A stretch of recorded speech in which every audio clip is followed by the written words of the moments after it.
తిరుమల పవిత్రతను దెబ్బతీసేలా జరిగిన భారీ కుట్రను తిరుపతి పోలీసులు ఛేదించారు.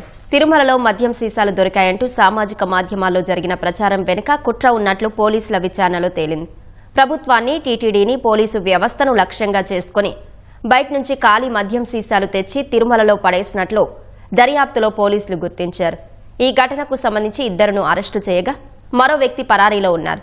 కుట్ర కోణం వెనుక సీసీటీవీ దృశ్యాలను పోలీసులు విడుదల చేశారు. తిరుమల పోలీస్ గెస్ట్ హౌస్ సమీపంలో మద్యం బాటిళ్ల ఘటన పథకం ప్రకారం జరిగిన కుట్రగా పోలీసులు నిర్ధారణకు వచ్చారు. సీసీ కెమెరా దృశ్యాలు, వాహనాల రాకపోకలు, ఫాస్టాగ్ డేటాను విశ్లేషించగా పోలీసులకు విస్తుపోయే నిజాలు తెలిశాయి.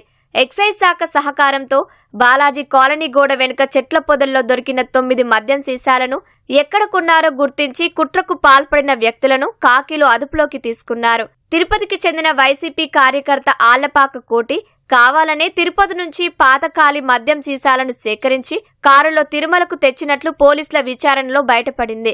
పథకం ప్రకారం కౌస్తుభం గెస్ట్ హౌస్ వెనుక వైపు వాటిని పడేశారని, ఆ తర్వాత తన స్నేహితుడు వైసీపీ సోషల్ మీడియా కార్యకర్త నవీన్ కు సమాచారం ఇచ్చారని చెప్పారు.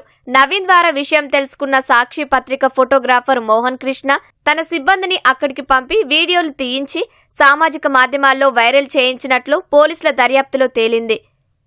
ప్రపంచవ్యాప్తంగా ఉన్న హిందువుల మనోభావాలు దెబ్బతీయాలనే ఉద్దేశంతోనే వీరు ఈ పని చేశారని పోలీసులు తెలిపారు. బుధవారం సాయంత్రం జూపార్క్ రోడ్డులోని దేవలోక్ వద్ద ప్రధాన నిందితుడు కోటి, రెండవ నిందితుడు మోహన్ కృష్ణను పోలీసులు అరెస్టు చేశారు. వీరి నుంచి ఒక కారు, ల్యాప్టాప్, 2 మొబైల్ ఫోన్లను స్వాధీనం చేసుకున్నారు. ఈ కేసులో మరో నిందితుడు నవీన్ పరారీలో ఉన్నాడని, అతని కోసం ప్రత్యేక బృందాలు గాలిస్తున్నాయని పోలీసులు తెలిపారు.